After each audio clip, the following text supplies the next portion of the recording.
Bismillahirrahmanirrahim. Assalamualaikum warahmatullahi wabarakatuh. Apa kabar kakak-kakak yang soleh-solihah? Berjumpa lagi dengan Ustazah di Mapel SKI. Pekan lalu kita sudah membahas di bab 2, yaitu tentang upaya Nabi Muhammad dalam menegakkan kesepakatan dengan kelompok non-muslim. Nah, di pertemuan kali ini kita masuk di bab 3, yaitu sebab-sebab dan peristiwa Fathu Mekah. Oke, yang pertama kita bahas adalah tentang apa? Pelanggaran perjanjian Hudaybiyah. Ya.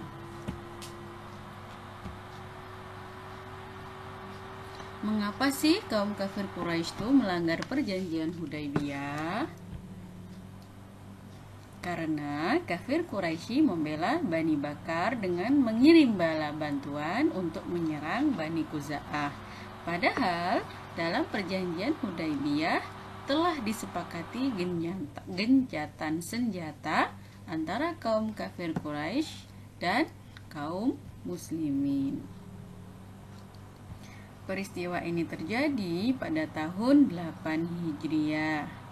Rasulullah Shallallahu Alaihi Wasallam mengingatkan kaum kafir Quraisy bahwa membantu Bani Bakar berarti telah melanggar perjanjian Hudaybiyah, dan dengan demikian kaum muslimin bisa masuk ke kota Mekah dengan penuh kekuatan. Sikap Rasulullah Shallallahu Alaihi Wasallam atas pelanggaran perjanjian Hudaybiyah, yaitu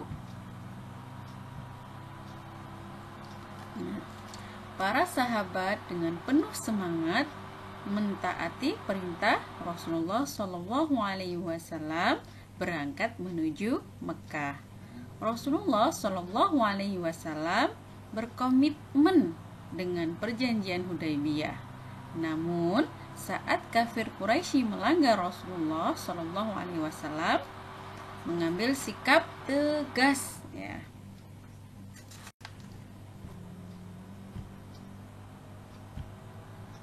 Oke. Rasulullah Shallallahu Alaihi Wasallam mengajak seluruh sahabatnya untuk pergi ke Mekah menyambut kemenangan dengan penuh keyakinan terhadap pertolongan Allah Subhanahu wa taala. Jadi Rasulullah yakin bahwa Allah akan menolongnya. Rombongan dan para sahabat semakin besar karena banyak terdiri dari kabilah-kabilah yang bergabung, seperti ada kabilah Sulaim, kabilah Muzaina, kabilah Ghatafan, dan yang lain-lain. Rombongan besar ini akhirnya mencapai 10.000 orang. Kekuatan pasukan ini sangat luar biasa. Nah, berita datangnya Nabi dengan pasukan yang besar ini pun akhirnya didengar oleh kaum kafir Quraisy. Mereka khawatir akan mendapatkan kekalahan. Apalagi banyak tokoh mereka yang masuk Islam, seperti diantaranya Khalid bin Walid dan Amr bin Auf, dan masih banyak yang lainnya. Nah, sekarang masuk ke C, yaitu tentang kemenangan, ya, kemenangan kota Mekah atau Fathu Mekah, ya.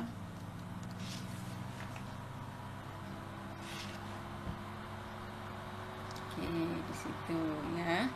Apa sih Fathu Mekah itu, Ustazah? Oke, Fathu Mekah adalah terbukanya kota Mekah atau kemenangan, ya. Kemenangan Rasulullah Shallallahu Alaihi Wasallam atas kota Mekah, ya. Atas peristiwa ini dikisahkan dalam surah An-Nasr, ya, yaitu pertolongan. Idza jaa nasrullahi wal fath, ya, apabila telah datang kemenangan, ya, hari kemenangan. wa ra'aitan nasa yadkhuluna fi dinillahi afwaja fasabbih bihamdi rabbika wastaghfir innahu kana tawwaba. Kalian bisa baca sendiri ya Kak ya. Artinya fath artinya kemenangan. Jadi Fathu Mekah artinya apa? Pembebasan kota Mekah. Kemenangan kota Mekah di tangan kaum muslimin ya. Baik, lanjut. Allah Subhanahu wa taala memberikan pertolongan kepada Rasulullah Shallallahu alaihi wasallam hingga kota Mekah bisa dikuasai. Peristiwa ini terjadi pada tanggal 10 Ramadan tahun 8 Hijriah atau tahun 630 Masehi. Rasulullah Shallallahu alaihi wasallam memerintahkan pasukannya memasuki kota Mekah dari 4 arah. Pasukan yang pertama dipimpin oleh sahabat yang bernama Zubair bin Awam, diperintahkan memasuki Mekah dari sebelah utara. Sedangkan yang kedua dipimpin oleh sahabat Khalid bin Walid, memasuki Mekah dari arah bawah. Pasukan yang ketiga dipimpin oleh sahabat Sa'ad bin Ubadah, memasuki Mekah dari sebelah barat. Sedangkan pasukan yang keempat dipimpin sahabat Abu Ubaidah bin Zarrah, memasuki Mekah dari bagian atas, yaitu dari kaki Gunung Hind ya. Rasulullah Shallallahu alaihi wasallam kemudian berpesan agar jangan menumpahkan darah setetes pun kecuali dengan sangat-sangat terpaksa. Artinya Rasulullah mengingatkan kepada semuanya ya, semuanya pasukan Islam agar tidak ada pertumpahan darah. Jadi apakah tidak jangan sampai keluar darah, jangan sampai membunuh istilahnya ya. Karena pasukan Nabi masuk dalam keadaan damai, gitu ya Kak ya. Jadi dilarang sama Rasulullah, jangan sampai ada pertumpahan darah kecuali memang sangat-sangat terpaksa. Kalau memang ada yang lawan ya terpaksa dilawan. Tapi kalau tidak, ya jangan sampai ada korban jiwa ya. Jangan sampai ada setetes pun kecuali memang sangat terpaksa ya. Masya Allah, begitu mulianya akhlaknya Rasulullah. Baik, Rasulullah Shallallahu alaihi wasallam memerintahkan pasukannya untuk menyampaikan pengumuman saat memasuki kota Mekah.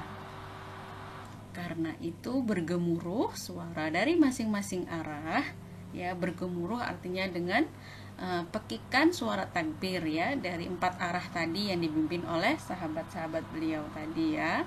Allahu Akbar ya, dengan jumlah 10.000 jadi menggema, bergemuruh dan bahagianya. Karena apakah dulu diusir karena disiksa ya. Akhirnya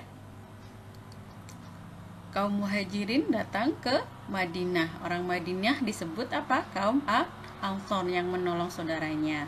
Nah, pada akhirnya datang ke tempat tinggal mereka ya, ke Mekah dengan membawa kemenangan. Masya Allah ya.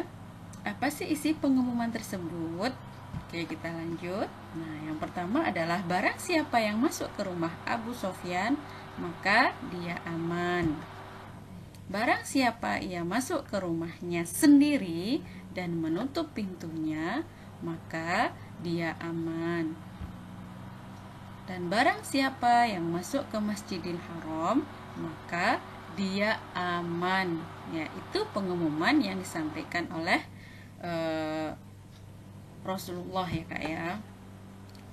Dengan peristiwa Fathu Mekah bisa diketahui bahwa kebenaran harus ditegakkan dengan segenap kemampuan dan cara yang baik ya. Kebenaran harus ditegakkan dengan cara yang benar pula. Kebenaran yang ditegakkan dengan cara yang tidak benar akan menodai kebenaran yang diperjuangkan. Nah, dari peristiwa Fathu Mekah ini dapat dipetik pelajaran bahwa untuk menghancurkan kebatilan dan menegakkan kebenaran itu tidak mudah. Memerlukan perjuangan yang sangat-sangat panjang dan melelahkan. Kaum muslimin tidak hanya berpangku tangan atau mengandalkan doa saja, tetapi mereka juga berjuang dengan gigih, penuh pengorbanan, baik harta maupun nyawa. Baik kakak, mungkin itu saja dari Ustazah ya. Kakak bisa baca, bisa cari referensi lain tentang Fathu Mekah ini. Bisa cari di browsing di internet atau buku-buku sirah yang lainnya. Untuk apa? Untuk menambah wawasan kita ya. Dan banyak sejarah atau sirah-sirah yang belum kita ketahui, karena kalau hanya di buku ini saja cuman beberapa ya kak ya, tapi surah Nabi itu banyak kak, nggak ada habisnya kalau kita baca ya. Kalau kita cinta sama Nabi, yuk kita ikuti, kita teladani beliau ya. Kita idolakan beliau ya, karena beliau satu-satunya nabi yang yang dapat memberi syafaat kepada kita ya kelak di hari kiamat. Begitupun juga dengan Al-Qur'an. Masya Allah.